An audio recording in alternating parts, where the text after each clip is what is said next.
اس کے نتیجے میں جو غریب آدمی ہے، جو مفلوق الحال ہے اس ملک کا، جو پہلے سے زیادہ غربت کی طرف دھکیل دیا گیا ہے، اس کی زندگی آسان ہوگی یا پھر اس کا فائدہ بھی اشرافیہ کو ہوگا؟ جو پہلے سے ٹیکس گزار ہیں وہ اس کی زد میں آئیں گے یا نئے ٹیکس گزار نیٹ میں آئیں گے اور قومی آمدنی میں اضافہ ہوگا؟ ایک بات جو مسلسل ہمیں کہی جا رہی ہے کہ پرچون فروش جو ہے ریٹیلر، اس پر ٹیکس لگائیں، ہم تیار نہیں ہیں جی۔ اب ایک آدمی ہم آپ جانتے ہیں کہ وہ 1 لاکھ روپے ڈیلی جو ہے وہ کما کے جا رہا ہے، منافع ہے 50,000 ڈیلی کا ہے، 1% وہ نہیں دیتا جی۔ اور ایک اچھا اس کے بعد یہ جو ریئل اسٹیٹ ہے، ایک اربوں خربوں روپے جو ہے آپ نے اس میں پھینکے ہوئے ہیں، ریاست کو کچھ بھی حاصل نہیں ہو رہا۔ یہ جو زراعت کا شعبہ ہے، اچھا بہانہ کیا بنایا جائے گا کہ جی ہم دوسرے انڈائریکٹ ٹیکس دیتے ہیں۔ بھائی جو تنخواہ دار سے آپ ٹیکس لیتے ہیں، انکم ٹیکس دیتا ہے، وہ باقی ٹیکس نہیں ادا کر رہا جی۔ وہ پٹرول پر ٹیکس دے رہا ہے، وہ بجلی پر ٹیکس دے رہا ہے، وہ گیس پر ٹیکس دے رہا ہے، وہ بازار سے ماچس کی ڈبیاں خریدتا ہے، وہ بھی ٹیکس دے رہا ہے۔ تو وہ بھی تو انکم ٹیکس دیتا ہے نا، تو آپ بھی دیں جی۔ اور ہاں اس کے ساتھ ہی ہے کہ ڈائریکٹ ٹیکسیشن کا سسٹم ہو اور انڈائریکٹ ٹیکس جو ہے کم کیے جائیں۔ اور دوسرا یہ ہے کہ یہ وہ شعبے ہیں، ریئل اسٹیٹ کا مثال کے طور پر شعبہ ہے، اور یہ جو زراعت کا شعبہ ہے، یہ صرف یہ نہیں کہ خود ٹیکس نہیں دے رہے، یہ ٹیکس چوری کے سب سے بڑے جو ہے نا ذریعہ ہیں ٹیکس، ان کے ذریعے ٹیکس چوری ہوتی ہے۔ تو اس لیے اس پر تو ہمیں عمل کرنا چاہیے، لیکن ہم ہارون شریف صاحب سے پوچھتے ہیں کہ یہ جو تجاویز ہیں ہارون صاحب عالمی بینک کی طرف سے، پہلے ہمیں IMF بھی کہتا ہے، ایک تو اس پر آج تک کیا مشکلات رہی ہیں، کیا رکاوٹیں رہی ہیں جس کی وجہ سے کوئی حکومت بھی اس کی جرات نہیں کر سکی، اور کیا موجودہ نگران حکومت ایسا کر سکتی ہے؟ دیکھیے پہلے تو میں کچھ وضاحت دیتا جاؤں کہ جو عالمی بینک کی پاکستان ڈیولپمنٹ اپ ڈیٹ ہے، یہ ایک ریگولر 6 ماہ کی پبلش ہوتی ہے اور کئی سال سے ہوتی آ رہی ہے۔ اس دفعہ اس کی ٹائمنگ ایسی ہے کہ اس کو ڈسیمنیٹ زیادہ کیا گیا، اور اچھی بات ہے کہ ڈسکشن میں آ رہی ہے۔ اور اس میں میری تھوڑی سی کرٹیک بھی یہ ہے کہ جو ہمیں یہ جو کام ہے یہ تو ہمارے کرنے کے ہیں۔ ایک باہر کا بینک جو آپ کو قرض دیتا ہے وہ اس کو اینالائز کر کے آپ کو سجیسشنز دے رہا ہے، اور یہ ہمیں یہ کوئی نئی چیز نہیں ہے، ہمیں اس کا علم ہے۔ آپ کا وہ سوال زیادہ اہم ہے کہ ہم اس کے اوپر عمل کیوں نہیں کر پا رہے، جبکہ ہمیں ان چیزوں کا مسلسل علم ہے کہ اس کو ہم اکنامک ڈسٹورشنز کہاں کہاں ہیں۔ اب آئیے اس صورتحال کے اندر دیکھیے، یہ جو ٹیکس کا نظام یا کوئی بھی نظام ہوتا ہے، اس کو ٹھیک کرنے کے 3 حصے ہیں۔ ایک ہے پالیسی کی تبدیلی، جو آپ نے اشارہ دیا کہ اگر ہم نے انڈائریکٹ ٹیکسز کو کم کر کے ڈائریکٹ کی طرف جانا ہے تو وہ پالیسی شفٹ سے ہوگا، نہ کہ ایڈمنسٹریٹو میئر سے یا لوگوں کے پیچھے بھاگنے سے۔ تو ہمیں ایک تو پالیسی چینج کرنی ہے کہ ہم جو 300 ارب کی سبسڈیز دے رہے ہیں، پروٹیکشنز دے رہے ہیں، اور یہ سیکٹرز کا جو لفظ ہے کہ جی ریل اسٹیٹ کو لے آئیں یا زراعت کو لے آئیں یا ریٹیل کو لے آئیں، یہ دیکھیے یہ تو ہر بندے کی انکم کے اوپر ٹیکس ہونا چاہیے، ریگارڈلیس کہ آپ کہاں کام کرتے ہیں۔ اگر آپ کما رہے ہیں تو آپ کو ٹیکس دینا چاہیے۔ یہ کسی سیکٹر کو ایگزمپٹ کرنا سیاسی وجہ سے یا کسی وجہ سے، یہ ایک ڈسٹورشن ہے، یہ ایکوٹی نہیں ہے، کیونکہ ٹیکس انکم پر ہے۔ اگر آپ کما رہے ہیں تو آپ ٹیکس دیجئے جہاں سے بھی کما رہے ہیں۔ تو میرا تو خیال ہے کہ ایک تو پالیسی کی شفٹ جو ہے، نگران حکومت کو چاہیے کہ ایک پالیسی کا ایک بڑا تفصیلی نوٹ ایشو کرے، تاکہ اور اس کو لوگوں سے ڈسکس کرے، جب نئی حکومت آئے وہ اس کو ریورس نہ کر سکے اور اس کے اوپر وہ عمل کرے۔ دوسری چیز جو بہت اہم ہے کہ آپ جو عالمی بینک کی بات کر رہے ہیں کہ چھوٹے 50,000 انکم والے پہ بھی لگائیں اور 5 لاکھ والے پر بھی لگائیں، دیکھیں یہ کام کی ایک سیکوینسنگ ہوتی ہے۔ کم انکم والا جو پہلے ہی انفلیشن سے دبا ہوا ہے، اس کے جاب لاس کا اس کو خطرہ ہے، کنزمپشن اس کی سکویز ہو چکی ہے، اپنی وہ ریل اسٹیٹ یا ایسٹس بیچ رہا ہے، اس کے اوپر سے اس سے آپ انڈائریکٹ ٹیکس بھی لے رہے ہیں۔ میرے حساب سے ٹائم وائز جب اتنی کم گروتھ ہو اچھا ہارون صاحب اس پہ ہم آئیں گے، لیکن ایک سوال جو زراعت سے ہے متعلق، زراعت کا اور پاکستان کی سیاست کا چولی دامن کا ساتھ ہے. شاید ایک بڑی ریزن یہ بھی ہے کہ یہ جو شعبہ ہے اس پہ ٹیکس اس لیے نہیں لگ سکا کہ جو پالیسی میکرز ہیں، یہ لیجسلیٹرز ہیں، وہ بڑی تعداد ان کی زراعت سے ہی وابستہ ہے. اگر موجودہ نگراں حکومت ان کو ٹیکس نیٹ میں نہیں لا سکتی، زراعت کے شعبے کو بالخصوص، تو آپ سمجھتے ہیں کہ پھر یہ خواب ہی رہے گا کہ ہم توقع کریں کہ کوئی سیاسی منتخب حکومت آئے اور وہ آ کے یہ کر لے؟ جی، جب تک سیاسی منتخب حکومت اپنے الیکشن کو پیٹرنیج پہ جیتنا چاہے گی، مراعات دے کے ریل اسٹیٹ والوں کو، زراعت والوں کو، جو بھی ان کا کنسٹیچوئنسی ہوگی، تو آبویسلی وہ ان کو ہیسیٹیٹ کریں گے. لیکن یہ جو آپ نے SIFC بنائی ہے، میں ان سے کہوں گا کہ اب اس باڈی کو یہ ایک ایکشن لینا چاہیے کہ جو بھی حکومت آئے، اب وہ یہ مراعات جو ہیں، اس کا وقت گزر گیا ہے، اب جیب میں پیسے ہیں نہیں. آپ کو پہلے اکانومی کو سٹیبلائز کرنا ہے، پھر ریوائیو کرنا ہے، پھر گروتھ کی طرف جانا. یہ ایک 10 سال کا سفر ہے. منموہن سنگھ صاحب نے کوئی 30 برس پہلے انڈیا کے ریزروز ہم سے کم تھے اس وقت ایک ریفارم کا پروگرام رکھا تھا کہ آپ نے اپنے پیر پہ اگلے 30 سال میں کھڑے ہونا ہے کہ نہیں ہونا ہے، آپ آج فیصلہ کر لیں. پاکستان کو فیصلہ کرنا ہے کہ ہم نے ڈائریکشن کیا لینی ہے. ہم انفارچونیٹلی بہت سالوں سے اپنے معاشی چیلنجز کو اپنی جیو پولیٹیکل پوزیشننگ پہ حل کرتے رہے ہیں، نہ کہ اکنامک فیصلوں پہ. اب ہماری وہ جیو پولیٹیکل بارگیننگ بھی کم ہو گئی ہے اور ریالٹی ہٹ کر رہی ہے. یہ ٹائم ہے کہ ہم مشکل فیصلے کرتے ہیں. ہارون صاحب قطع کلامی کی معافی، ایک بریک کے بعد گفتگو کا سلسلہ یہیں سے جوڑیں گے. ہمارے ساتھ رہیے.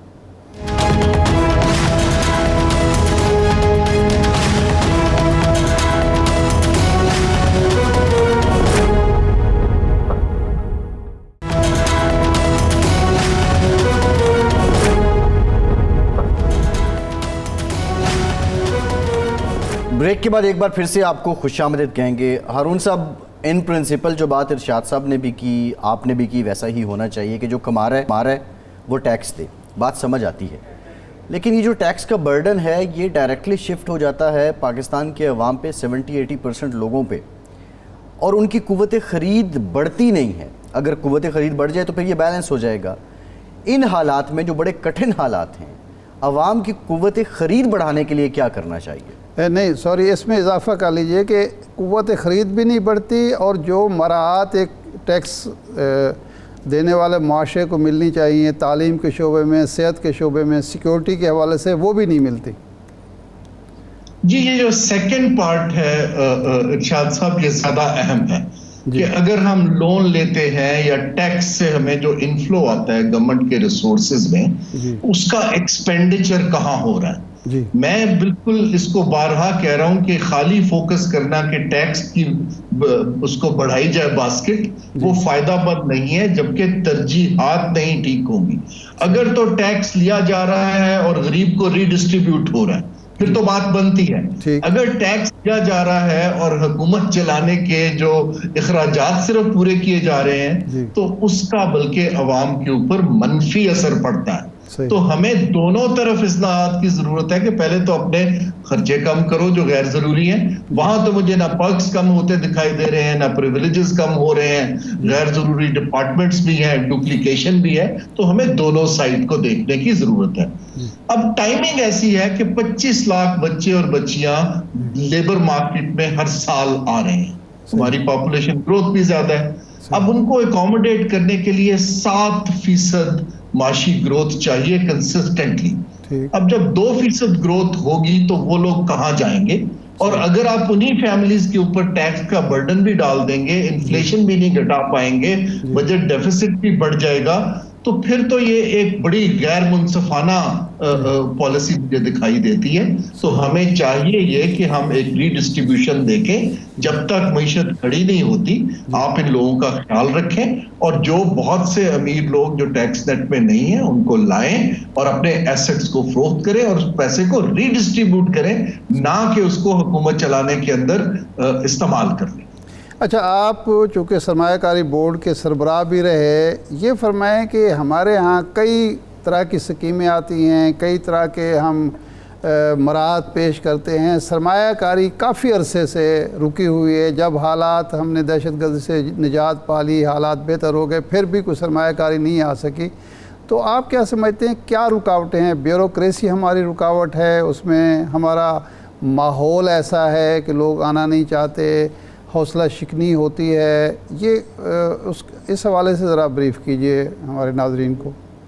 جی ارشاد صاحب, یہ جتنے گلف کے اب پروجیکٹ نیگوشیٹ ہو رہے ہیں یا جو چل رہا ہے معاملہ SAFC میں, ان سب کا میں نے سٹارٹ کیا تھا, اور اس وقت میں نے وزیر اعظم صاحب کو بلکہ جہاز میں ہی کہا تھا کہ ہم نے دروازہ کھول دیا, انویسٹر اب ہماری طرف یہ دیکھ رہی ہیں گورنمنٹس, لیکن ہم اس کو ایبزارب کرنے کے لیے تیار نہیں ہیں. یہ جو آپ کی بات ہے کہ رکاوٹ کیا ہے, 4 رکاوٹیں ہیں جو دنیا میں, لیکن انویسٹر کے پاس 4-5 مارکیٹس ہوتی ہیں کہ میں نے کہاں جانا ہے, خاص طور پہ فورن انویسٹر کے پاس. نمبر 1 وہ دیکھتا ہے کہ آپ اس ملک میں انویسٹ کریں گے تو آیا لا اینڈ آرڈر ٹھیک ہے, پراپرٹی رائٹس محفوظ ہیں, اس کی انویسٹمنٹ محفوظ رہے گی.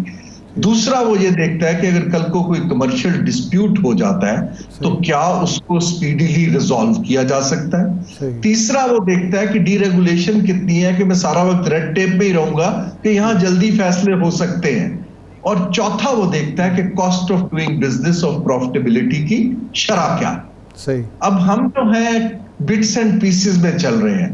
SAFC جو ہے بیوروکریسی کو تو پش کر رہی ہے کہ آپ کام تیز کریں, لیکن اس کی صلاحیت کہاں سے لائیں گے جب آپ نے سب چیزیں ایک جرنلسٹ کو دے دی. یہ جیسے ریفائنری ہے, میں نے اس کی فیزیبلٹی شروع کروائی, ہم نے سعودی عرب کے ساتھ نیگوشیٹ کرنا, لیکن سعودیز نے مجھے بڑا کلیئرلی ہائیسٹ لیول پہ کہا کہ اگر آپ منسٹری آف پیٹرولیم کو دے دیں گے ہمارا کاؤنٹر پارٹ تو یہ کام نہیں چلے گا.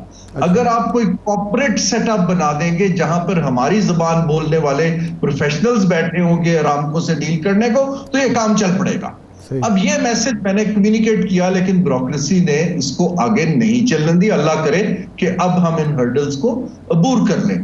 پاکستان کا دوسرا بڑا مسئلہ ہے کہ ہم ڈسپیوٹ کو حل نہیں کر پاتے. آپ دیکھیں ریکارڈ کتنے سال چلا, پھر انٹرنیشنل کورٹ میں چلا گیا, کارکے کا ایشو ہے.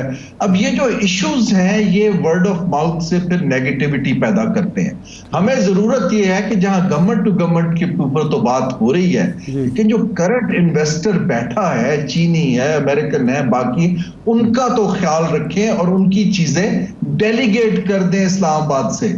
ہر چیز کے لیے NOC لینے کے لیے, ٹریول تک کے لیے یہاں آنا پڑتا ہے. اگر ہم ان کے لیے سہولت کریں جیسے دبئی نے کی ہے, قطر نے کی ہے, قزاقستان نے کی ہے, تو اس کا ایک بہت اچھا اثر پڑے.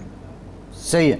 ہارون صاحب بریفلی کمنٹ کر دیں, یہ جو ورلڈ بینک نے رپورٹ دی ہے اس میں NFC کا بھی ذکر ہوا ہے. NFC جب آیا تو بہت اس کو اپریشیٹ کیا گیا, پنجاب نے اپنا حصہ کم کر دیا بڑا بھائی ہونے کے ناطے, لیکن جو ادارے صوبوں کے سپرد بھی کیے گئے ان کی کارکردگی کیا ہے آج بھی ایک کنفیوژن ہے, سمجھ نہیں آتی. 17 قسم کی NOCs آج بھی موجود ہیں. یہ NFC کے موجودہ سٹیٹس کے ہوتے ہوئے معاشی استحکام میں سہولت ہے یا رکاوٹ ہے؟ یہ دیکھیں, ہم نے ڈیلیگیٹ تو کر دیا اور اس کی بہت بڑی سیاسی وجوہات بھی تھیں, لیکن اوور دا ایئرز جو کیپیبلٹی تھی صوبوں میں اس کو آگے استعمال کرنے کی وہ ہم نہیں بنا پائے. ہم نے ڈپلیکیٹ ڈپارٹمنٹس بھی رکھے, اسلام آباد کا سائز بھی نہیں چھوٹا کیا, اس سے ہمارے اخراجات مزید بڑھ گئے ہیں. پہلے یہ ہوتا تھا, آپ کو انٹرسٹنگ سٹیٹسٹکس دوں کہ لیٹ 70s میں تقریباً 78% جو خرچہ تھا وہ صوبوں کو جاتا تھا, 4% کلیکشن چارجز تھے, 22% جو تھا وہ وفاق کا خرچہ تھا. جب پھر مارشاء اللہ آ گیا, ضیاء صاحب آ گئے, لیٹ کام ہوا, تو بائی 1990 یہ ریورس ہو گیا, فیڈریشن کا خرچہ 70% ہو گیا. اب ہم پھر سے بالکل ٹھیک ہے ہارون صاحب, یہ آپ نے بڑی زبردست بات کی ہے, طور پہ اس معاملے کو بھی دیکھنا چاہیے. بہت شکریہ ہارون شریف صاحب آپ کے وقت کا. ایک بریک کے بعد دوبارہ حاضر ہوتے ہیں.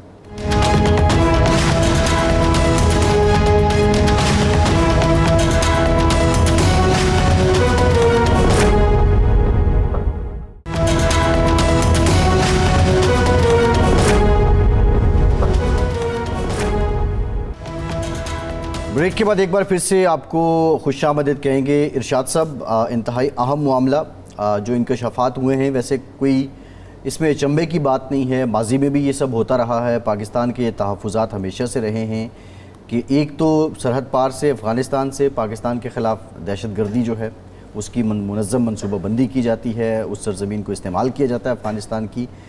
دوسری جو اہم بات ہے، پاکستان میں مقیم جو افغان شہری ہیں، خواہ وہ قانونی طور پر ہیں یا غیر قانونی طور پر، ایک بہت بڑی تعداد ہے جو دہشت گردی کی کارروائیوں کے علاوہ جرائم پیشہ جو سرگرمیاں ہیں ان میں ملوث ہیں. اور بالخصوص افغان بستیاں آپ نے دیکھا ہوگا، بعض اوقات تو آپ کو یاد ہوگا کہ چودھری نثار علی خان صاحب کے زمانے میں اسلام آباد میں آپریشن کرنا پڑا تو وہ بہت طول پکڑ گیا اور بڑا مشکل ٹاسک تھا وہ آپریشن کرنا. یہ ظاہر ہے جب ریزرویشن ہیں پاکستان کے اور پاکستان میں یہ سب کچھ ہو رہا ہے، اب جب ان کے انخلاء کی بات ہے تو پاکستان میں جرائم کی شرح میں بھی کمی ہوگی ان لوگوں کے نکلنے سے. دیکھیں، جب افغان مہاجرین آ رہے تھے اور تھوک کے حساب سے آ رہے تھے جنرل ضیاء الحق کے دور میں، وہ صرف پاکستان میں نہیں آ رہے تھے، وہ ایران میں بھی جا رہے تھے، کیونکہ دوسرا ہمسایہ ملک ان کا وہ تھا. ایران کی اور ہماری پالیسی میں کیا فرق تھا؟ ہم نے فری فار آل کر دیا، پورے پاکستان میں آپ جہاں جائیں، جہاں رہیں، جہاں کاروبار کریں، سب کچھ آپ کو آزادی ہے. ایران نے ایک ایریا مختص کیا، ان کو کیمپوں میں رکھا، جو دنیا کا اصول ہے کہ مہاجرین کو ہمیشہ ایک محدود جگہ پہ رکھا جاتا ہے. جب بنگال میں ہوا تھا، مکتی بانی وغیرہ نے شرارتیں شروع کی تھیں اور بنگالیوں نے انڈیا میں چلے گئے تھے تو وہاں کلکتہ کے کیمپوں میں ان کو رکھا گیا تھا. ہم نے ان کو کھلی چھوٹ دے دی. پھر یہاں ہمارے ہاں جو کرپشن ہے، جس کو بعض لوگ کہتے ہیں جی کرپشن تو کوئی ایشو نہیں ہے، کرپشن کی وجہ سے ان لوگوں نے یہاں کی شناختی کارڈ بنوا لیے، یہاں سے پاسپورٹ حاصل کیے، پراپرٹیز خرید لی، شادیاں کر لیں. باہر جا کے وہ جرائم کرتے تھے، سمگلنگ کرتے تھے، منشیات کرتے تھے، پکڑے جاتے تھے، بدنام پاکستان ہوتا تھا، ہوتے وہ افغانی تھے. اب بھی وہی صورتحال ہے. اب اچھی بات ہے، بہت اچھی بات ہے کہ یہ فیصلہ ہو گیا ہے ریاست نے کہ اب صرف قانونی دستاویزات پر ہی کوئی شخص یہاں رہے گا. لیکن اس کے بعد ان کو ایک کنٹینمنٹ کی جو پالیسی ہے وہ بھی ہونی چاہیے. اور دوسرا یہ ہے کہ یہ نکالنا ظاہر بات ہے کہ ایک مشکل عمل ہوگا، لیکن جب ریاست کوئی طے کر لے، کوئی ٹھان لے تو کچھ بھی مشکل نہیں ہوتا. ہم نے اس سے زیادہ مشکل ٹاسک ریاست نے حاصل کیے ہیں. اچھا ارشاد صاحب، بریگیڈیئر ریٹائرڈ حارث نواز صاحب وزیر داخلہ سندھ ہمارے ساتھ موجود ہیں. بریگیڈیئر صاحب، سوال یہ ہے، ایک تو آپ کی ایکسپرٹیز ہے، ظاہر آپ کی زندگی سارا انہی معاملات کو دیکھتے ہوئے گزری ہے اور اب آپ کے پاس قلمدان بھی ہے.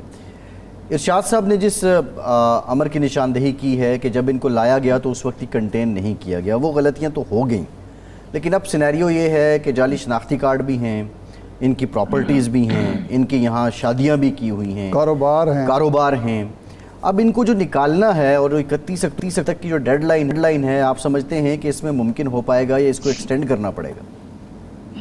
دیکھیں، ایک تو میں شاہد صاحب کی بات سے بالکل متفق ہوں کہ ان کو شروع میں کنٹرول نہیں کیا گیا، اور اب تقریباً 40 لاکھ کے قریب یہ افغان ریفیوجی جو ہیں یہ پاکستان میں مہمان نوازی بھی ہم ان کی کر رہے ہیں، لیکن دیر از نو ایکنالجمنٹ.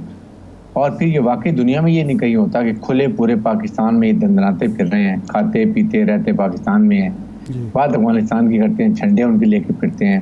اور کراچی میں ایک عجیب قسم کا تماشا بنایا ہوا ہے کہ ڈکیتی بھی کرتے ہیں، چوریاں بھی کرتے ہیں، منشیات بھی بیچتے ہیں، ہر کام یہ کرتے ہیں. I think now is the time کہ enough is enough and we have to ensure کہ اب جو حکومت پاکستان نے احکامات کیے ہیں، جو پرائم منسٹر نے، اس کے بعد چیف آرمی اسٹاف نے، we have to implement in letter and spirit. ہمارے مجھے یاد ہے کہ یہ ہمارے مڈل ایسٹ کنٹریز میں، آئی ڈونٹ نو ٹیک دا نیم، انہوں نے کچھ سیکٹ کے لوگوں کو 2-3 دن کے نوٹس پہ جو بزنس کاروبار بند کیا، ان کے اکاؤنٹ فریز کیے and they send them across just because it was their own national security issue. So اگر ہم پاکستان کی بات کرتے ہیں، پاکستان فرسٹ کی بات کرتے ہیں، دین وی ہیو ٹو ناک آن ایک کہیں نہ کہیں تو ہم ایک بلاکٹ لگائیں نا. 1 مہینہ بہت ٹائم ہے. They should close up their business of their illegals, اور اس کے بعد دے شوڈ جو پیسہ اپنا یہاں استعمال کریں which not allow them to take the money outside, اور اس کے بعد ان کو انشور کریں کہ they go and leave the country. It's not only Afghani, there so many other nationalities کے لوگ بھی رہتے ہیں. سندھ کراچی میں پرابلم یہ ہے کہ بہت زیادہ تعداد میں یہ روزانہ کی تعداد میں آتا ہے. اب تو انہیں بارڈر سیل کیا ہوا ہے. یہاں پر نہ ان کے پاس رجسٹریشن ہے, نہ ان کے پاس شناختی کارڈ ہیں, 40 شناختی کارڈ بنائے ہوئے ہیں. اس میں نادرا کے لوگ ہیں وہ بھی راؤنڈ اپ ہوں گے. اور اب تو ہم نے ایک بڑی کمیٹی بنا دی ہے ہر ڈسٹرکٹ لیول پہ, نادرا ڈپٹی کمشنر پولیس اور اسپیشل پولیس, اور they are going to assess everyone کہ یہ کون لیجٹیمیٹ ہے, کون ایلیگل ہے, کیا ہے. اور پھر will make a wholesome work کہ ان کو کیسے بھیجنا ہے. یہاں سے بلوچستان کی سرحد پر ہماری ٹی ریپ وہاں سے بھی آگے بس میں ان کو لے کے جائے گا, بلوچستان گورنمنٹ کے ریپ ہوں گے. اور صاحب میں یہی سوال کرنے لگا تھا کہ ایک تو یہ ہوگا کہ جب 31 اکتوبر گزر جاتی ہے تو کیا طریقہ ہوگا, ان کی گرفتاریاں ہوں گی, ان کو زبردستی ٹرکوں میں بسوں میں بٹھایا جائے گا اور سرحد کے پار دھکیل دیا جائے گا, یا افغان حکومت سے کوئی مذاکرات چل رہے ہیں, طریقہ کار وضع کیا جا رہا ہے. ایک بات.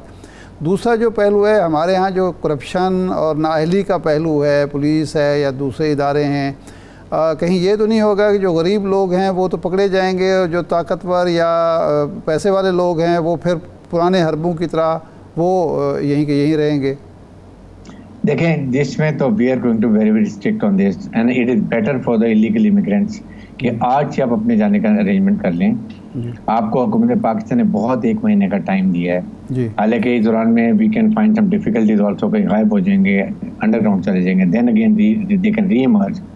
بٹ اب یہ سلسلہ چلتا رہے گا, اس کو ہم روکیں گے نہیں.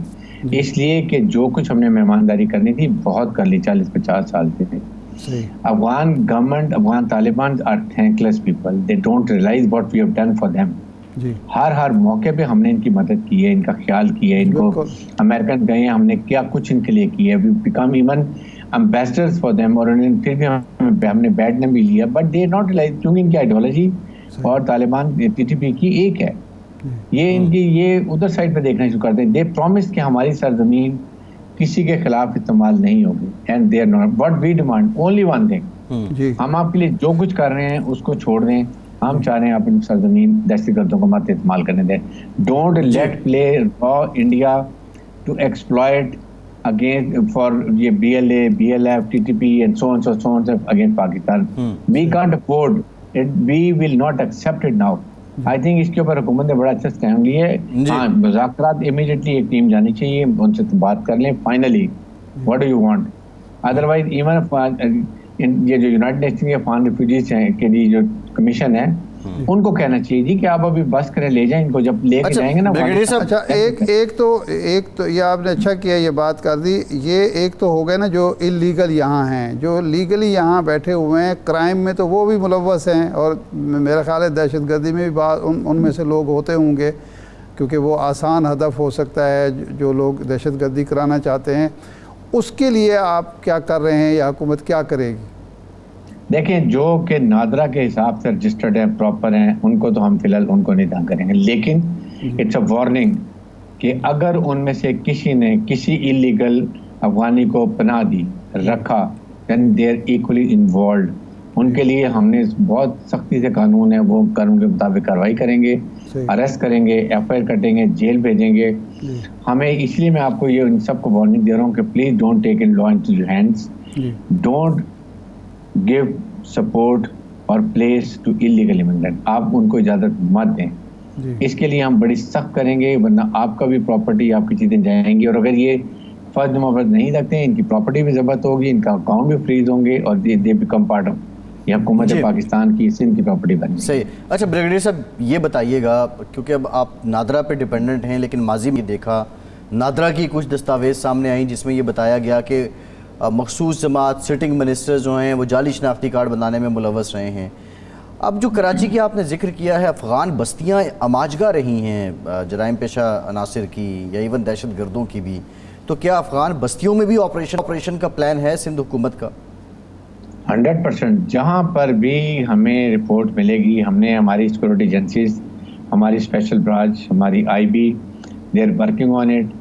ابھی 1 ہفتے 10 دن میں ہمیں پوری انفارمیشن مل جائیں گی. We will warn them, we don't want any collateral damage, but we have to flush out all this thing. I think اس پہ ہم کمپرومائز نہیں کریں گے, کیونکہ یہ ہمارے ملک میں سب سے زیادہ خطرناک بریڈنگ پلیس ہے, جہاں سے یہ سوئسائڈ بمبر بھی نکلتے ہیں, یہاں سے ان کے یہ سہولت کار بھی نکلتے ہیں, یہیں سے ان کے ٹی وی میں لوگ آ کے چھپ بھی جاتے ہیں کیونکہ دونوں طرف پشتون ہیں. اور کوئٹہ میں یہ جو ہے پختونخوا ملی پارٹی جس کے محمود اچک رہی ہیں, I think they have been very unfair with the country. What they have been doing it. آپ ان کو شناختہ کے کارڈ بنوا کے صرف اپنے ووٹ بینک بڑھانے کے لیے. فار گاڈ سیک, پاکستان ہے تو یہ چیزیں ہیں, اس لیے اسٹاپ ڈوئنگ آل تھنگ. اب we can't take this nonsense all the time. اس لیے ابھی بھی ہم وارننگ دے رہے ہیں. جو نادرا میں جن لوگوں نے کالی بھیڑے ہیں they will also be sorted. I think جو ابھی نادرا کے چیئرمین آئے ہیں, he is a very great person, nice person. وہ اس کو چیک کریں گے اور اس کو دیکھیں گے کون کون اس میں کتنے غلط کام کیے ہیں. انہوں نے ٹریز کے اندر آئے ہوئے ٹری, میرے 3 بچے ہیں, ساتھ ایک چوتھا بچہ وہاں ڈال دیا. This is what has happened actually. اس طرح کے لوگوں میں جو ایک ایک کر کے ان کو آپ نے ریسٹ کر دیا. تو یہ چیزیں تو بہت ہی خطرناک ہیں. پاکستان سے مت کھیلیں. پاکستان کے کھیلنے کی اب اجازت ختم. اور چیف عامر صاحب بڑے clear, he is very dashing person, and جب he is talking about it, he wants کہ پاکستان میں امن ہو, best friendly secure business environment ہو. Let the business come, investment آئے پاکستان میں جو کہ آنے والی ہے, اور اس کے لیے ہم نے ہر وہ کام کرنا ہے جس سے ان کو سیکورٹی ہو. یہ چیزیں ہیں, بڑا سمپل سا پلان ہے. آپ نے SIFC میں دیکھ لیں, پھر لمٹس میں دیکھ لیں کتنا کام ہو رہا ہے, کون کون سے ایریا کو. بھی آپ یقین کریں نارا میں کوئی میرے خیال میں کتنے ہزاروں ایکڑ زمین کو ہم اب کرنے جا رہے ہیں گرین. اسی طرح تھرپارکر میں ڈیزرٹ میں we are going to convert into Greenland. تو یہ چیزوں کے لیے we need the support of society also. ہر بات حکومت پہ نہیں ڈال دیں. اچھا, اس میں ایک ٹیکنیکل نقطہ اور بھی ہے بریگیڈیئر صاحب. اب بعض لوگ ایسے ہیں ان افغانوں میں کہ جنہوں نے پاکستان میں پاکستانی شہری جو خواتین ہیں ان سے شادیاں کر رکھی ہیں. ان کا سٹیٹس کیا ہوگا اگر وہ خاتون اپنے اسپاؤس کے لیے کہے کہ یہ نہیں یہاں رہنا چاہیے ان کو, تو کیا یا خاتون کو ان کے ساتھ بھیج دیا جائے گا؟ اس کا سٹیٹس کیا بنے گا؟ کیا ان کو کیسے؟ نہیں, دیکھیں جو بھی پاکستانی قانون کے مطابق پراپر ہوگا, جیسے قانون ہے کہ اگر وہ پاکستانی شادی کی ہے اور وہ اسپاؤس اسپانسر کرتی ہے, وہ نیشنل بن جاتا ہے, رجسٹرڈ ہو جاتا ہے نادرا میں, then he has all the right. But ان سب کو پاکستان کے آئین اور قانون کو ایکسیپٹ کرنا ہے. اس کے بعد ہمارے پاس وہ قانونی راستے تو بہت ہیں, وہ ہم نکالیں گے, چاہے ان کو جیل بھیجیں, ان کو سزا دیں یا کچھ اور کریں, لیکن یہ ہم نے کرنا ہے اس کو. اور یہ 30 دن کا آنیسٹلی آئی فیل یہ زیادہ ٹائم دے رہا ہے. اچھا, ایک پہلو معیشت کا بھی ہے کہ کاروبار ہیں راولپنڈی میں, لاہور میں, کراچی میں, کوئٹہ میں, ہر جگہ پہ, پشاور میں.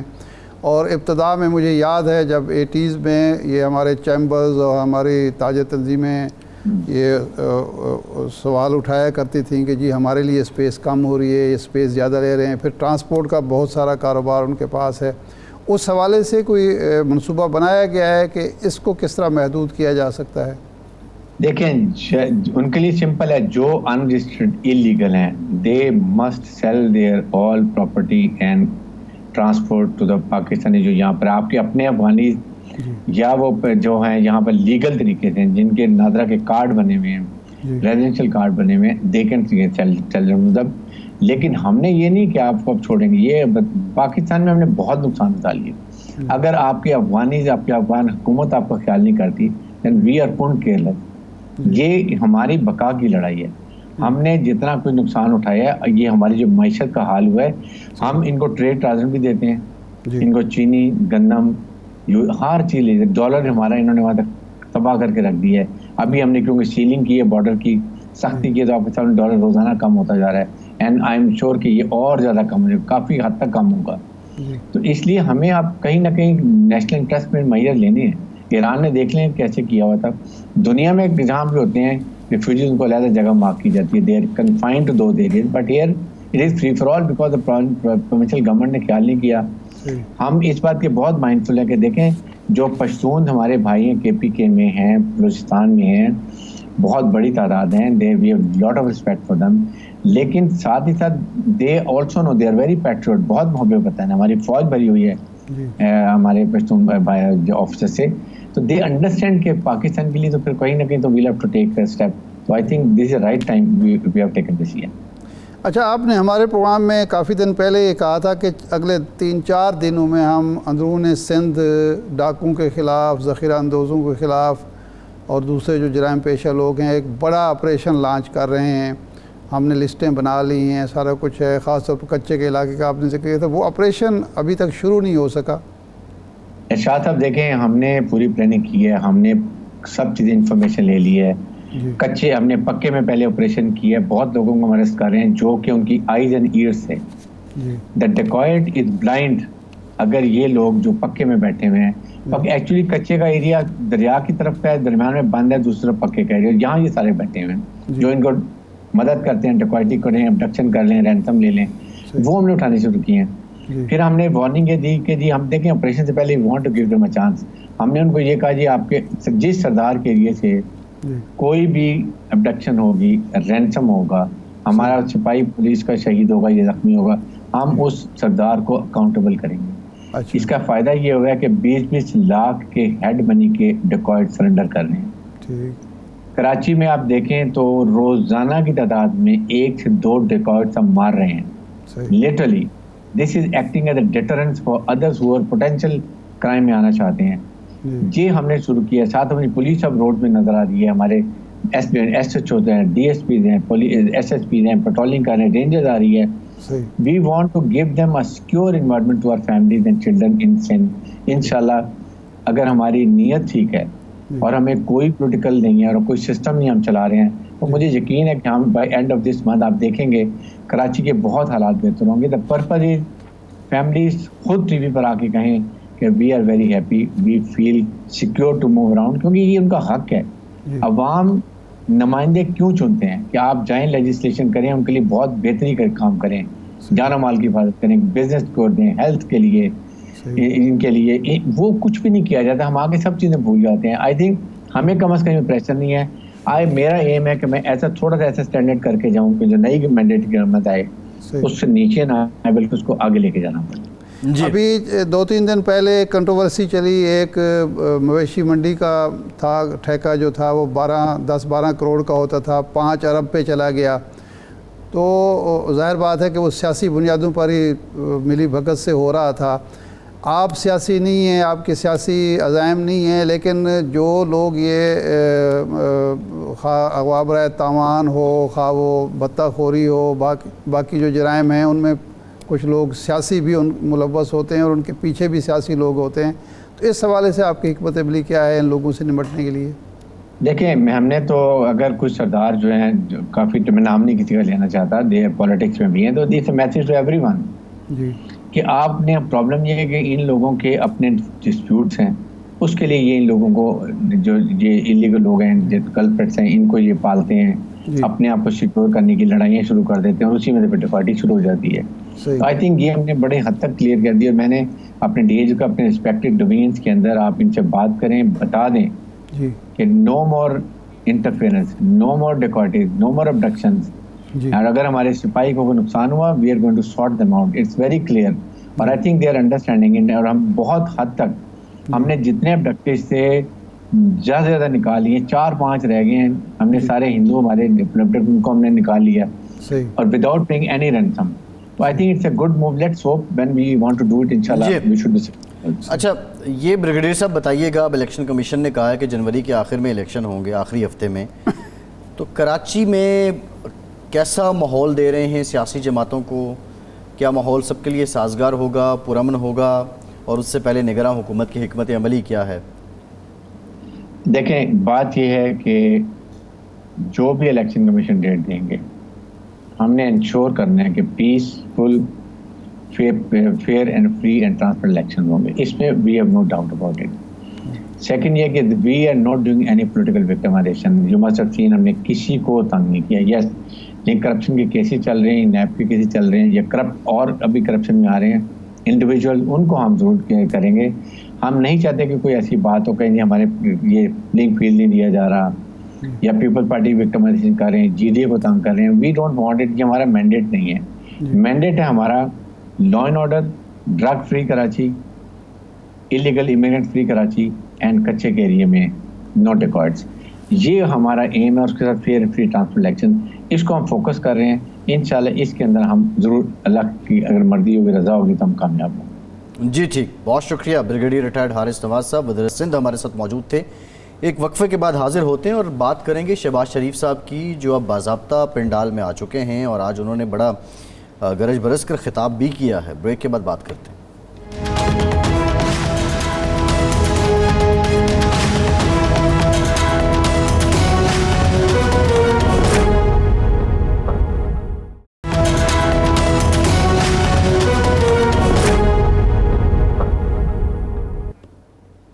بریک کے بعد ایک بار پھر سے آپ کو خوش آمدید کہیں گے۔ ارشاد صاحب، شہباز شریف صاحب آج نکلے ہیں حلقے میں۔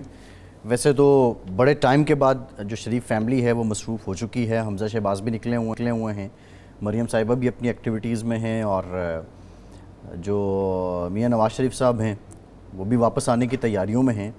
بہرحال شہباز شریف صاحب نے کہا جی ہم کسی سے کوئی انتقام نہیں لیں گے، ہمارا مقصد ملک میں وہ خوشحالی لانا ہے جو میاں نواز شریف چھوڑ کر گئے تھے۔ تو یہ ویسے آپ نے عجیب بات کی ہے کہ بڑے عرصے کے بعد مصروف ہوئے، پہلے فارغ بیٹھے ہوئے تھے، پہلے بھی بہت مصروف تھے، اقتدار میں تھے، نہیں میں خاندان کی بات کروں، شہباز شریف صاحب تو ایوری ٹائم بزی ہیں، کر رہے تھے، وسائل کو استعمال کر رہے تھے، بزی تھے، نہیں پورا خاندان جو ہے، پورا خاندان ہی بزی تھا، بہت زیادہ بزی تھا۔ نہیں کدھر بزی تھا، حمزہ صاحب اتنا عرصہ وہ ریسٹ موڈ میں رہے ہیں، مریم صاحبہ بھی 2-3 مہینے انہوں نے خوب مطلب کوئی سرگرمی سیاسی طور پہ نہیں رکھی۔ ہاں شہباز شریف صاحب سیاسی سرگرمیاں، وہ حالات ان کے، وہ تو حالات دیکھ کے سارے سیاسی، اب الیکشن کمپین شروع ہوئی ہے تو وہ بھی شروع ہو گئے ہیں، تو آپ دیکھتے ہیں کہ اچھا یہ بات ویسے جو انہوں نے کہی ہے نا شہباز شریف صاحب یہ کوئی نئی بات نہیں کر رہے، شہباز شریف صاحب کا ہمیشہ سے یہی مزاج رہا ہے۔ پرویز مشرف کے خلاف جب نواز شریف صاحب برہم تھے اور ان کو ہٹانا چاہتے تھے، اس وقت بھی شہباز شریف صاحب کی سوچ یہی تھی کہ ہمیں اپنے کام پر فوکس کرنا چاہیے، کام پر توجہ دینی چاہیے، عوام کی خدمت پر توجہ دینی چاہیے، یہ کام نہیں کرنا چاہیے کبھی اس کو چٹکی کاٹ لی، کبھی اس کو چٹکی کاٹ لی، اور خام خواہ اپنے لیے مشکلات پیدا نہیں کرنا چاہیے۔ تو ان کی سوچ اب بھی یہی ہے، لیکن کچھ لوگ ہیں جن کو ایک خناس ہے کہ جی میاں صاحب کو بس سلطان راہی بن جانا چاہیے اور وہ گنڈاسا لے کے بس کبھی ادھر کبھی ادھر گھماتے رہیں، تو وہ نواز شریف صاحب کو آمادہ کرتے ہیں۔ لیکن میرا خیال ہے کہ اب شاید جو لاسٹ میٹنگز ہوئی ہیں اس کے بعد شاید میاں نواز شریف صاحب کا جو مزاج ہے ممکن ہے یہ تبدیل کرنے میں کامیاب ہوئے ہوں۔ لیکن ارشاد صاحب دیکھیں ایک چیز بڑی کلیئر ہو، ویسے میرا خیال یہ ہے، ویسے تو حضور علیہ الصلوۃ والسلام نے فرمایا کہ کوئی شخص یہ کہے کہ احد کا پہاڑ جو ہے وہ اپنی جگہ سے ہل گیا تو میں مان لوں گا، لیکن کوئی مجھے آگے کہے کہ فلاں شخص کی جبلت تبدیل ہو گئی ہے تو وہ میں نہیں مانوں گا۔ تو میں ذاتی طور پر نہیں سمجھتا کہ میاں صاحب اگر کوئی بات ٹھان چکے ہیں، انہوں نے کوئی سوچ لیا ہے، تو پھر تو وہ باز نہیں آئیں گے، وہ تو آئیں گے 4 دن 6 دن شاید وہ خاموش بھی رہیں۔ اب تو سونے پر سہاگا ہے، پہلے نواز شریف صاحب اکیلے ہوتے تھے، اب ان کو مریم صاحبہ کی کمک بھی حاصل ہے، مریم صاحبہ بھی مزاجن ایسے ہی ہیں۔ تو ایک دوست بتاتے تھے، مرحوم ہو گئے، کہ جب یہ وہ ٹویٹ والا مشہور زمانہ ٹویٹ والا معاملہ آیا نا، تو میاں صاحب نے 2 لوگوں کو بلایا یہاں جاتی عمرہ میں، دونوں صحافی تھے، تو انہوں نے کہا کہ دیکھیں بھئی اب تو یہ حد ہو گئی ہے، میں تو یہ چیز برداشت نہیں کر سکتا، میں تو اب کچھ کر گزروں گا۔ تو انہوں نے سمجھایا کہ جی بات یہ ہے کہ یہ بات تو آپ بلا کے روبرو کر لیں، اور یہ ایسا معاملہ نہیں ہے کہ جو طے نہ ہو سکے۔ آپ کہہ سکتے ہیں کہ دیکھیں جی اس سے آپ کی عزت میں کتنا اضافہ اور میری عزت میں کتنا اضافہ ہوا ہے، تو معاملہ یہ سنبھل جائے گا، نمٹ جائے گا۔ لیکن میاں صاحب کافی دیر تک برہم رہے، اور پھر اس کے بعد ان دونوں اصحاب نے ان کو راضی کر لیا۔ اتنی دیر میں مریم صاحبہ آ گئی، یا شاید مریم صاحبہ وہاں بیٹھی تھیں پہلے سے، تو جب وہ میاں صاحب راضی ہو گئے تو مریم صاحب بھڑک اٹھی کہ جی کیا آپ بات کر رہے ہیں،